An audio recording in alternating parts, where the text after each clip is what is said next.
She gave a homeless man a warm meal and lost her job for it. What happened next left everyone speechless. It was just another regular Tuesday evening in Lexington, Kentucky. The smell of coffee lingered in the air as the chatter of a few late-night diners hummed in the background. The Lakeside Grill wasn't exactly known for its charm. It was a small, no-frills joint just off the highway, popular with truckers, night shift workers, and the occasional local looking for a cheap bite. It wasn't glamorous, but it paid the bills. For Alina Carter, the 28-year-old waitress balancing two jobs, the diner had become her second home over the past year. She'd mastered the art of serving lukewarm coffee with a warm smile and nodding politely through the endless stories of regulars. Her tips weren't great, and the hours were grueling, but she powered through. Alina wasn't one to complain. She'd been through worse. As the clock neared 10 p.m., the rain began to pour. It was one of those relentless storms, where the water seemed to bounce back up from the pavement. Alina glanced out the diner's foggy window, wiping it with her sleeve to get a clearer view. That's when she noticed him. A man sat huddled under the diner's awning, clutching a threadbare blanket to his chest. He was drenched, his hair plastered to his forehead. Alina had seen homeless people around before, but something about him caught her attention. He wasn't panhandling or shouting for help. He just sat there, staring at the puddles forming near his feet. She couldn't help but feel a pang in her chest. He looked cold, hungry, and completely defeated. Alina tried to push the thought aside as she cleared off a table. It wasn't her problem, right? She had bills to pay, rent overdue by 2 weeks, and her own problems to deal with. But as she walked back toward the kitchen, her steps slowed. The diner's owner, Greg Holston, wasn't exactly known for his generosity. In fact, Greg had made it crystal clear that he didn't want his employees wasting resources on anyone who couldn't pay. "We're running a business, not a charity," he'd grumbled just last week when a customer asked for a free refill. But as Alina peered through the kitchen door and saw the fresh stack of leftover burgers that would inevitably be tossed out by the end of the night, the thought of that man sitting outside gnawed at her. Alina glanced around to make sure Greg wasn't nearby. He was out front, busy chatting up a trucker at the counter. Quietly, she grabbed a to-go box and loaded it with a burger, some fries, and one of the small chocolate chip cookies meant for kids. Her heart raced as she walked toward the back door, the box tucked under her arm like a secret she wasn't supposed to share. When she stepped outside, the cold rain hit her face instantly. But she didn't care. She crouched down beside the man, offering the box. "Hey, I thought you might be hungry," she said softly. The man's eyes widened in disbelief. He hesitated before reaching out, his hands trembling as he took the box. "Thank you," he whispered, his voice barely audible. Alina smiled faintly, standing up, but as she turned to head back inside, she had no idea her simple act of kindness was about to change her life forever. But Alina's night wasn't over yet, and neither was the storm brewing inside the diner. The man didn't open the box right away. He just sat there, holding it, staring at the steam that escaped through the edges. Alina paused for a second, watching him. He looked like he wanted to say something, but no words came out. His face, weathered and tired, was etched with gratitude. "It's not much, but it should help," she said, giving him a small smile. Before he could respond, the sound of the back door swinging open startled them both. Alina turned quickly, her heart dropping as she saw Greg standing there, his arms crossed, and an expression that could freeze fire. "What the hell do you think you're doing?" Greg's voice was sharp and loud enough to carry through the rain. Alina swallowed hard, her pulse quickening. He looked hungry. I just gave him some of the leftover food. It was going to be thrown out anyway." Greg cut her off, stepping closer until he was towering over her. "I don't pay you to make decisions like that," he snapped. "Do you have any idea how much this business costs to run? Every dollar counts, Alina." Alina's cheeks flushed with anger, but she held her tongue. She knew better than to argue.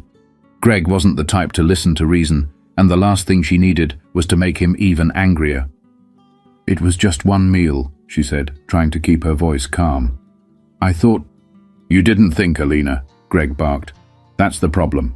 If you want to give handouts, do it on your own dime, not mine. Get back inside, now." The homeless man, still sitting quietly, looked up at Greg, then back at Alina. He opened his mouth as if to speak, but Alina shook her head subtly, her eyes pleading with him not to say anything. Reluctantly, she turned and walked back into the diner, Greg following close behind. Her face burned with humiliation as she passed the other customers, who were now staring at her with a mix of curiosity and awkwardness. She tried to focus on cleaning a table, hoping the moment would pass. But Greg wasn't done. "Everyone listen up," he shouted, his voice cutting through the chatter. "This is what happens when employees think they can do whatever they want." He pointed at Alina. "You're fired. Effective immediately." Alina froze, her stomach dropping. "What? Greg, please, I—" "Pack your things and get out," he said coldly, turning his back on her.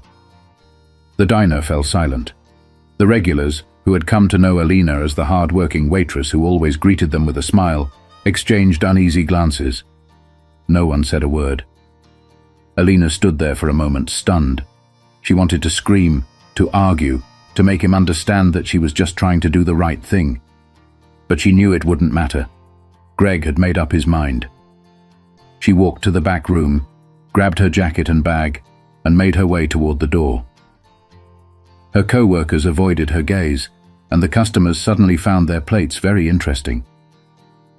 As she stepped outside into the rain, she felt a lump rise in her throat. Her chest ached, not just from the humiliation, but from the uncertainty of what came next. How was she going to pay rent? What would she tell her landlord? She pulled her jacket tighter around herself and glanced over at the man she'd given the food to. He was gone. The to-go box sat neatly on the bench, empty. Alina sighed, tears mixing with the raindrops on her face. But just as Alina thought the night couldn't get any worse, a pair of headlights cut through the rain, and her life took a turn she never saw coming. The rain kept coming down in sheets, the cold biting through Alina's thin jacket. She stood at the edge of the parking lot, unsure of where to go. Her car was old, unreliable, and parked several blocks away because Greg didn't want employees taking up customer spaces. She hadn't thought ahead, hadn't brought an umbrella, and now everything, her job, her dignity, her future, felt like it was slipping through her fingers as quickly as the rain. She took a deep breath, willing herself not to cry, not here where anyone could see. She couldn't afford to look weak, even if she felt like the world had just crumbled beneath her. Then, the sound of tires crunching against wet gravel snapped her out of her thoughts. A sleek black car, a luxury sedan, its windows tinted, pulled into the parking lot. The headlights illuminated the diner's faded sign and flickered off as the car came to a stop. Alina squinted, trying to make out who it was. It didn't look like a regular customer's car. She hesitated, her instincts warning her to be cautious, but there wasn't much she could do. She had nowhere else to go. The driver's door opened, and a tall man stepped out. He was wearing a perfectly tailored suit, the kind Alina had only ever seen in magazines or on TV. His shoes shone even in the rain, and he held an umbrella that seemed more expensive than her entire wardrobe. The man walked toward her, his pace steady and unhurried. As he came closer, Alina could see that he wasn't much older than her, maybe in his mid-30s. His face was calm, but his eyes carried an intensity that made her uneasy. "Excuse me," he said, his voice smooth and confident. "You're the waitress from inside, right?" Alina blinked, startled. Yeah. I mean, I was. Not anymore." He tilted his head slightly, as if amused by her response. "I saw what happened in there, with the food, and your boss." Her stomach tightened. "Look, I don't know who you are, But if you're here to tell me I shouldn't have done it, save your breath. I don't regret it." The man's lips curled into a faint smile. "I'm not here to lecture you." He glanced toward the diner, where Greg was visible through the window, wiping down the counter with the same scowl he always wore. "I'm here because what you did impressed me." Alina frowned, unsure if she heard him right. "You're impressed?" He nodded. "Not many people would do what you did, risk their job to help someone in need, especially in front of someone like him." He gestured toward Greg with a slight tilt of his head. Alina crossed her arms, unsure where this was going. "Well, it didn't exactly work out for me, did it?" The man chuckled softly, his calm demeanor unwavering. "Maybe not yet, but I believe people like you deserve better." She stared at him, confused. "Okay, who are you?" He extended a hand. "Jason Adler. I own a chain of restaurants across the Midwest. Upscale places, fine dining, high standards. And people like you, people with integrity, who do the right thing even when it costs them. Those are the people I want working for me." Alina blinked, her brain struggling to process his words. "You're offering me a job?" "Yes," Jason said simply. "Not just any job.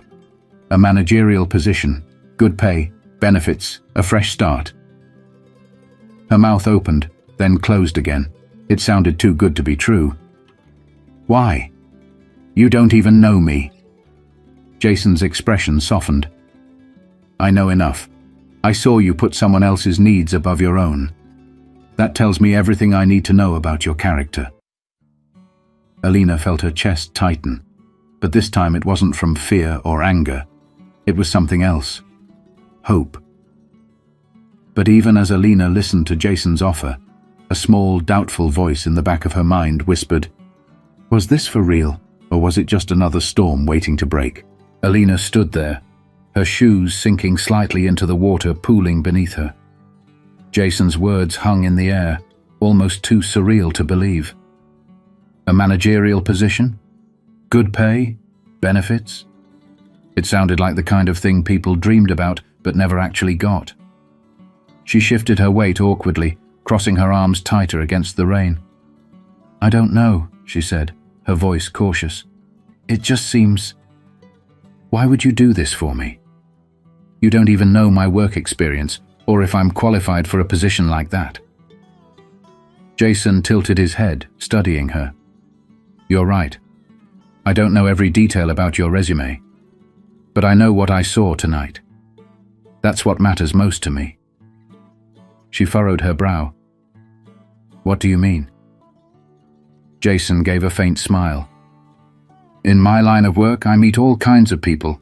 Chefs, servers, managers, investors. Most of them are skilled, but skill isn't everything. Compassion, honesty, courage, those things are hard to find. And tonight, you showed all three." Alina looked down, her fingers fidgeting with the strap of her bag. She wanted to believe him, but she couldn't shake the years of hearing otherwise. "I don't know," she muttered. I'm not used to things working out like this." Jason stepped closer, lowering his voice slightly. "I get it. Life's probably taught you to be skeptical. But sometimes, opportunities show up when you least expect them. All I'm asking is for you to think about it." For a moment, Alina felt the weight of her doubts pressing down on her. But then she thought about the look on that homeless man's face when she handed him the food. The genuine gratitude in his eyes. That wasn't something you could fake, and it wasn't something she could forget. Before she could answer, the diner door swung open behind her. Greg stood in the doorway, squinting against the rain. His voice was sharp as ever. "Alina, what are you still doing here? I told you to get off my property." Jason turned his head slowly, his expression calm but unreadable. He spoke before Alina could. "You're Greg, I assume." Greg frowned, clearly sizing him up. Yeah, what's it to you? Jason extended a hand, though Greg made no move to take it. Jason Adler. I own Adler Hospitality Group. I'd heard about this place through word of mouth. Stopped by to see if it lived up to the reputation. Greg raised an eyebrow, clearly thrown off. Well, we're a small operation. Not exactly fine dining, but we get by. Jason nodded thoughtfully. I noticed. Though I have to say, the way you treat your staff might explain why the place isn't doing better. Alina's eyes widened as Greg's face turned red. Now hold on a second, Greg started, but Jason cut him off. No, you hold on, Jason said, his tone still calm but firm. I watched you fire an employee tonight for showing compassion. Not for stealing, not for breaking the law, just for doing what any decent human being would have done. And if that's how you run your business, it's no wonder the parking lot's half empty. Greg's jaw tightened, but he didn't respond. Jason turned back to Alina. You deserve better than this, and I'm prepared to offer it to you. Alina felt a flicker of something she hadn't felt in a long time. Pride. She squared her shoulders, meeting Greg's glare head-on for the first time.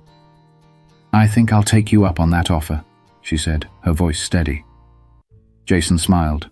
Good choice. Greg muttered something under his breath and stormed back into the diner, slamming the door behind him.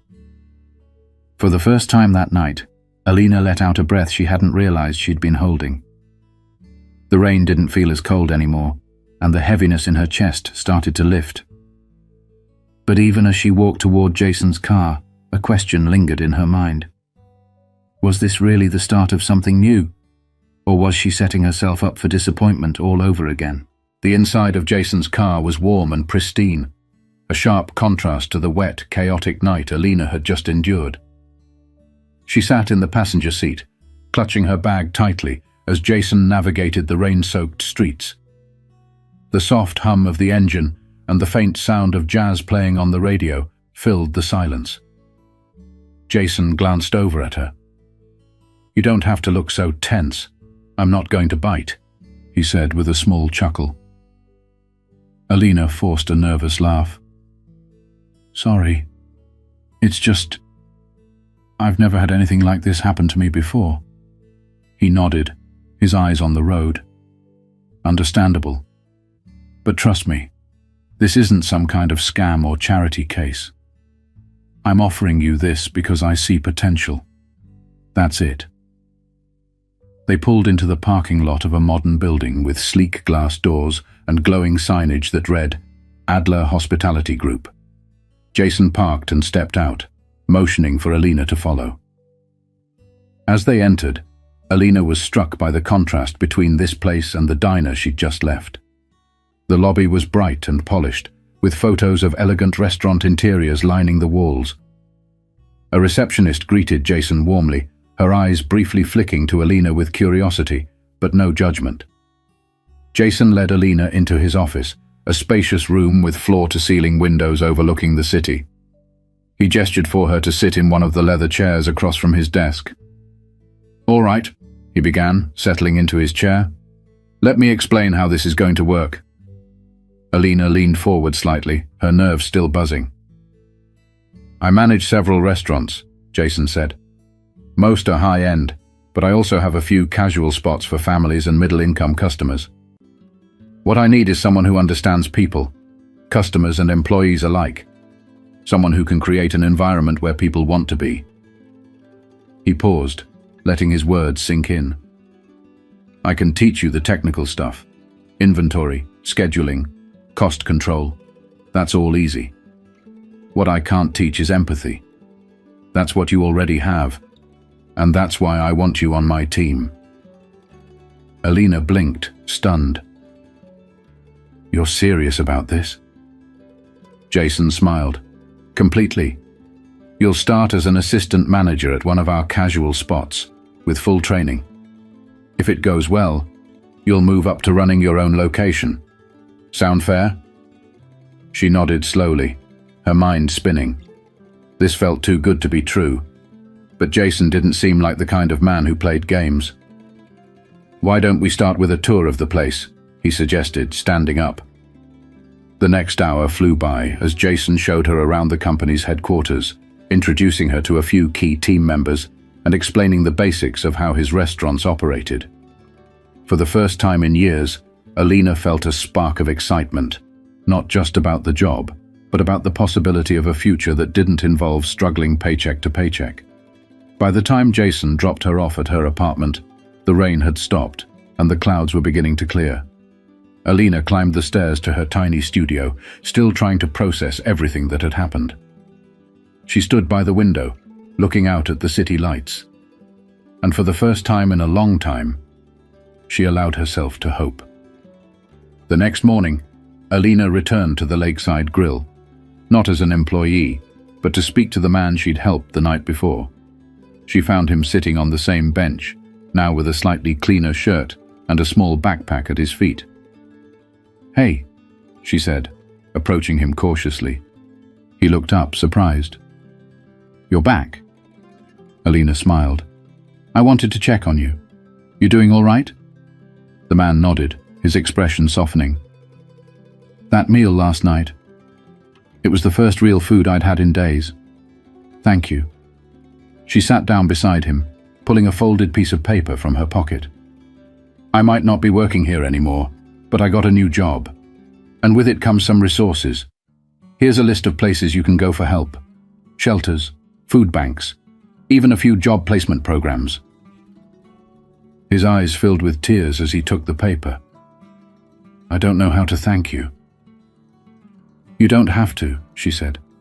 "Just pay it forward when you can." But what Alina didn't realize was that her small act of kindness had already set off a ripple effect, one that would continue to touch lives in ways she couldn't yet imagine. Alina's life didn't magically transform overnight.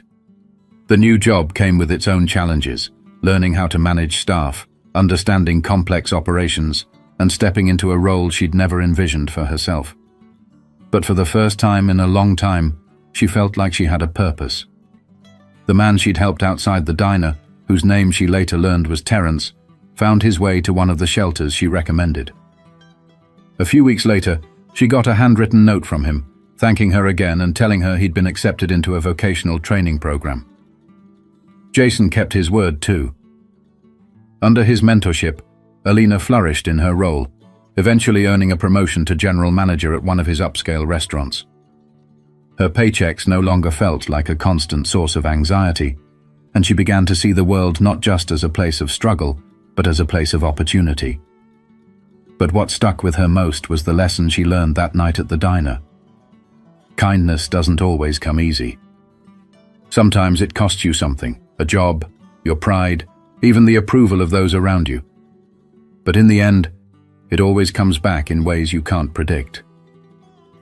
Alina's story is a reminder that the smallest acts of compassion can set extraordinary events in motion. What if she'd ignored Terence that night, letting fear of her boss's rules stop her? What if Jason had chosen not to intervene, brushing off her situation as someone else's problem? These what-ifs are important because they remind us of the power we hold in every decision we make. To those watching, your kindness matters, even if it's not acknowledged right away. Whether it's helping someone in need, standing up for what's right, or simply showing empathy when it's easier not to, you never know the impact your actions might have, not just on others, but on yourself. So here's my challenge to you. Find an opportunity to help someone today. It doesn't have to be grand or dramatic. Sometimes all it takes is a meal, a kind word, or even just a smile to remind someone that they're not invisible. And who knows? That small act of kindness might just be the start of something bigger than you could ever imagine.